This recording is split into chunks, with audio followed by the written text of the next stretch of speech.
Hello, नमस्ते। उम्मीद करता हूँ आप सभी स्वस्थ होंगे, मस्त होंगे, पढ़ाई में पूरी तरीके से मशगूल और मस्त होंगे। सिलेक्शन टॉपर के नेक्स्ट एक वीडियो में आपका स्वागत है, जिसमें मैं फिर से 3 वो इम्पोर्टेंट क्वेश्चंस करूँगा। वो मैं इम्पोर्टेंट क्वेश्चंस आपको करवाऊँगा, जो आपके एग्जाम में हूबहू देखने को मिल सकते हैं, ठीक है? तो इसीलिए वीडियो को आप इत्मीनान के साथ देखो। मैं ये रिवीजन पर्पस से बना रहा हूँ, ठीक है? आप इसे रिवीजन के पर्पस के से देखो। मैं छोटा वीडियो बना रहा हूँ 10 मिनट 12 मिनट का, ताकि आप जल्दी से इसके रिवीजन कर पाओ और वीडियो में आप टाइम वेस्ट ना करो, ठीक है? तो हम बढ़ते हैं अपनी क्वेश्चंस की ओर। मेरा पहला क्वेश्चन है कि उत्तल लेंस को अभिसारी लेंस क्यों कहते हैं? तो याद रखेंगे, उत्तल लेंस को अभिसारी लेंस कहते हैं क्योंकि मुख्य अक्ष के समानांतर आ रही प्रकाश की किरणें को एक आ रही किरणें को या मुख्य अक्ष के एक एक बिंदु पर अपसरित कर देती है। एक बिंदु पर क्या कर देती है? एक बिंदु पर अभिसरित, या मतलब एक बिंदु पर इकट्ठा कर देती है ना? इसीलिए इसे हम क्या कहते हैं? इसे हम कहते हैं अभिसारी दर्पण कहते हैं, ठीक है? सॉरी, उत्तल लेंस को हम अभिसारी लेंस क्यों कहते हैं? क्योंकि यह मुख्य अक्ष के समांतर, देखो मुख्य अक्ष के समांतर आ रही है प्रकाश की किरण, क्या कर रहा है? अगर ये मेरा क्या होता है, प्रधान अक्ष होता है ना, तो देख रहे हो आप क्या क्या यहाँ पे इकट्ठा कर दिया। ये भी अगर मुख्य अक्ष के समांतर प्रकाश की किरण आ रही है, तो इसे भी यहाँ पर इकट्ठा कर दिया। ये भी प्रकाश की किरण किरण आ रही है, तो मोर के कहाँ पर, यहाँ एक खास पॉइंट पर क्या कर रही है, इकट्ठा कर रही है ना, जिसे हम क्या कहते हैं मेरे भाई? फोकस कहते हैं ना, जिसे हम क्या कहते हैं मेरे भाई? फोकस करते हैं, ठीक है? तो एक मुख्य अक्ष के समांतर आने वाली प्रकाश की किरण को क्या करते हैं? मुख्य अक्ष के एक बिंदु पर क्या करते हैं? इकट्ठा कर देते हैं। इसीलिए हम इसे क्या कहते हैं? अभिसारी लेंस कहते हैं। उत्तल लेंस को अभिसारी लेंस कहते हैं। याद रखेंगे, उत्तल में एक एक्स्ट्रा पॉइंट में डाल दिया हूं कि फोकस दूरी क्या होती है? धनात्मक होती है। उत्तल लेंस की फोकस दूरी क्या होती है मेरे भाई? धनात्मक होती है, ठीक है? अब हम बढ़ते हैं अपने अगली क्वेश्चन की ओर। अगला मेरा क्वेश्चन है, सूर्योदय और सूर्यास्त के समय सूर्य लाल दिखता है क्यों? ठीक है?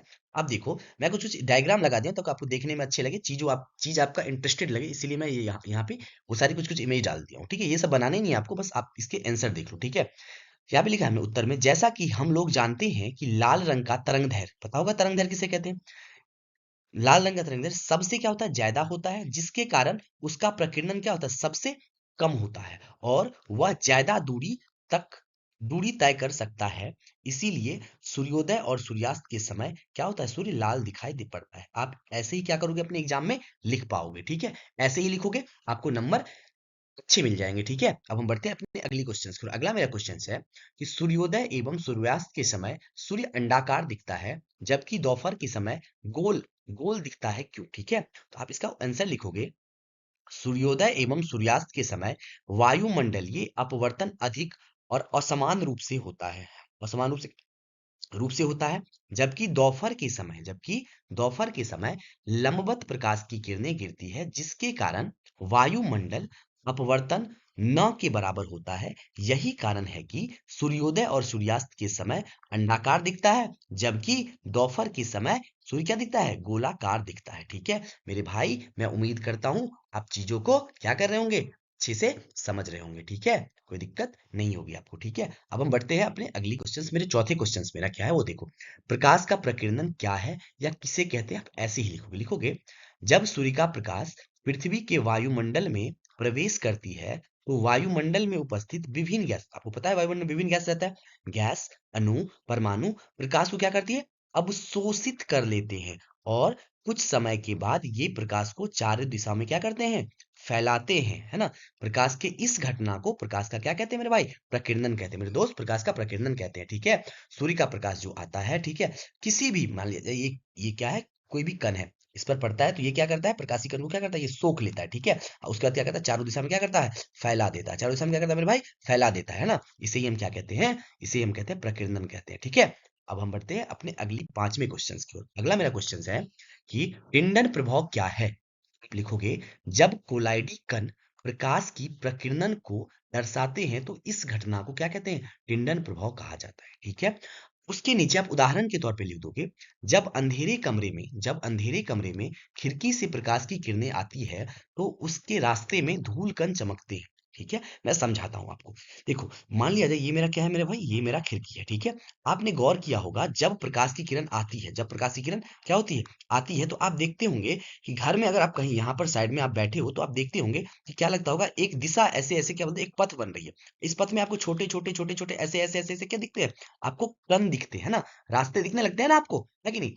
तो ये किसके कारण होते हैं मेरे भाई? टिंडन प्रभाव के कारण होते हैं। अगला एग्जांपल है, जब किसी कमरे में धुआं भरा हो और प्रकाश की किरणें आए तो उसके रास्ते में चमकते हुए कण दिखाई देते हैं। आपने कभी गौर किया होगा, अगर धुआं भरा हुआ है उसमें भी अगर प्रकाश की किरण आएगी तो आपको क्या होगी, वो रास्ता क्लियरली आपको दिखाई देगा। ठीक है, यहाँ पे हमने एक इमेज डाल दिया है। ये क्या है? कोलाइडी विलियन है, जिसमें बहुत सारे कण है ना।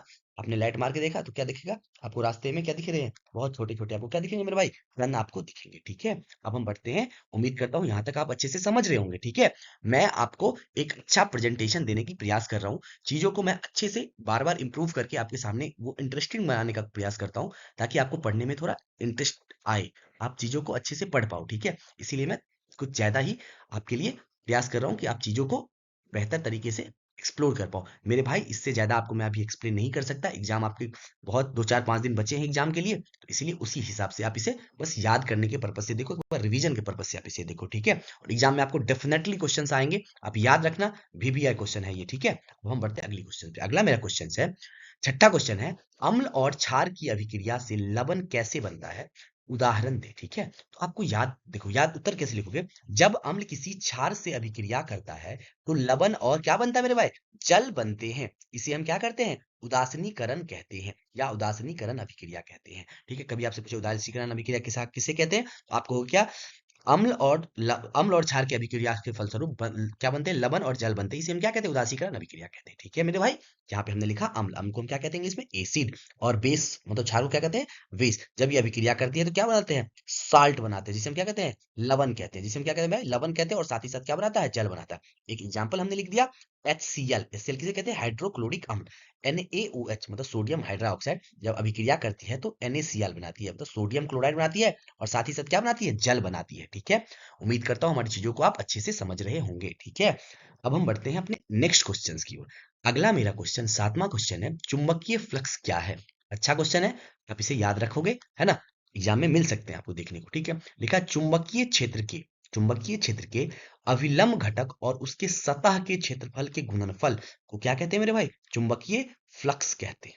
परिभाषा आप याद रखोगे, क्या कहते हैं? चुंबकीय फ्लक्स कहते हैं। चुंबकीय क्षेत्र, फ्लक्स किसे कहते हैं?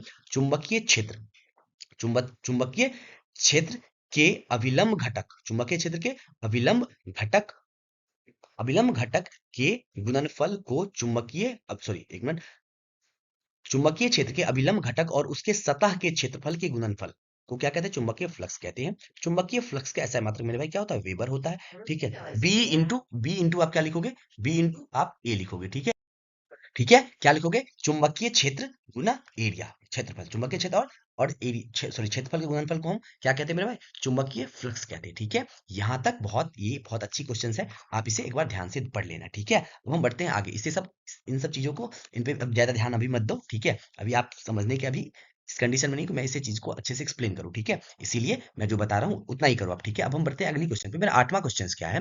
ग्रीन हाउस प्रभाव क्या है? ग्रीन हाउस प्रभाव क्या है? तो लिखोगे, यह एक प्राकृतिक प्रक्रिया है जिसके द्वारा किसी ग्रह या उपग्रह के वातावरण में मौजूद कुछ गैसें वातावरण के तापमान को अपेक्षाकृत अपेक्षा सॉरी क्या था कृत अपेक्षा अपेक्षा सॉरी यार एक मिनट, आप लिखोगे अपेक्षा, लिखोगे अपेक्षा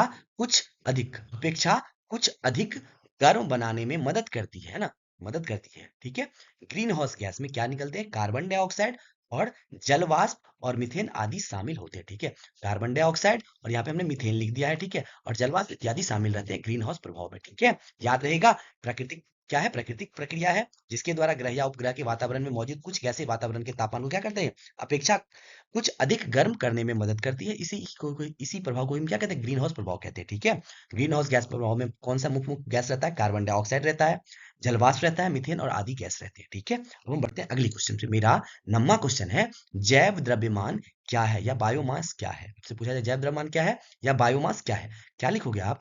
जीव जंतु एवं पेड़ पौधों के अवशेषों को क्या कहते हैं? जैव द्रव्यमान या बायोमास कहते हैं। जैसे पेड़ पौधे के पत्ते, गाय का गोबर, लकड़ी, खरपतवार इत्यादि ना, ये सब क्या है मेरे भाई? ये सब मेरा जैव द्रव्यमान है, क्या मतलब ये मेरा बायोमास है। ठीक है, यहाँ पे लिखा है जैव द्रव्यमान कम अच्छा ईंधन है। अच्छा ईंधन नहीं है ये, कम अच्छा ईंधन है। ठीक है, क्योंकि इसे जलाने पर, ये लकड़ी को जलाने में क्या होता है? ज्यादा मात्रा में कार्बन डाइऑक्साइड उत्सर्जित होती है। ठीक है, वातावरण मेरा क्या होता है? प्रदूषित हो जाता है। ठीक है, अब हम बढ़ते हैं अगली और अपनी लास्ट क्वेश्चंस की ओर। 10वां मेरा क्वेश्चन क्या है वो ध्यान से देखोगे। 10वां मेरा क्वेश्चन है, बायोगैस संयंत्र क्या है, इसके लाभ और हानि का वर्णन करें। कैसे लिखोगे? बायोगैस संयंत्र एक ऐसी युक्ति है जिसमें जैव द्रव्यमान की सहायता से बायोगैस उत्पन्न करते हैं। ठीक है, बायोगैस का मुख्य घटक क्या है मेरे दोस्त? मीथेन है। ठीक है, मीथेन कितना रहता है बायोमास बायोगैस में? 75 से 80% मीथेन रहता है। लाभ लिखोगे इसका, यह क्या होता है? सस्ता होता है। ठीक है, यह हर जगह बनाया जा सकता है। और अगला लिखोगे, इसे चलाना क्या है? आसान है। ठीक है, गांव घर में आपने पढ़ा होगा, एक टैंक ले लेते हैं, उसमें क्या करते हैं? गोबर डाल देते हैं। उससे हम क्या करते हैं भाई? उससे हम क्या करते हैं?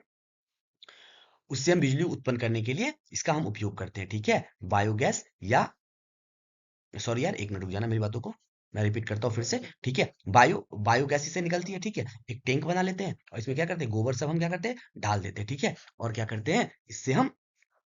इसे हम क्या कर सकते हैं? आसानी से, ये गोबर कहीं भी उपलब्ध हो जाता है, कहीं भी आप आसानी से कर सकते हो। ठीक है, और इसे चलाना क्या है मेरे भाई? आसान है। ठीक है, तो उम्मीद करता हूँ यहाँ तक आप अच्छे से समझ गए होंगे। ठीक है, तो आज के लिए धन्यवाद। Best of luck for exam. For more viral questions and notes, subscribe to selections topper. ठीक है, अगर आपको सही लग रहा है, अगर लगे आपको काम के हैं, तो आप सब्सक्राइब कर सकते हो। अगर ना लगे तो सब्सक्राइब मत करना मेरे भाई। ठीक है, क्योंकि आपको मैं इस उम्मीद के साथ पढ़ाता हूँ, क्योंकि इस उम्मीद के साथ मैं पढ़ा रहा हूँ, एकदम ईमानदारी के साथ मैं आपको पढ़ा रहा हूँ। ठीक है, चीजें मैं ऐसा करने की प्रयास कर रहा हूँ ताकि वो आपके लिए आसान हो। ठीक है, तो इसीलिए आप धैर्य के साथ पढ़ें। वीडियो को मैं छोटा बना रहा हूँ इसीलिए, ताकि आप इसे जल्दी जल्दी कर पाए। ठीक है, तो आज के लिए धन्यवाद। मिलते हैं हम अगले वीडियो में, तब तक के लिए बाय बाय। खुश रहे, मुस्कुराते रहे।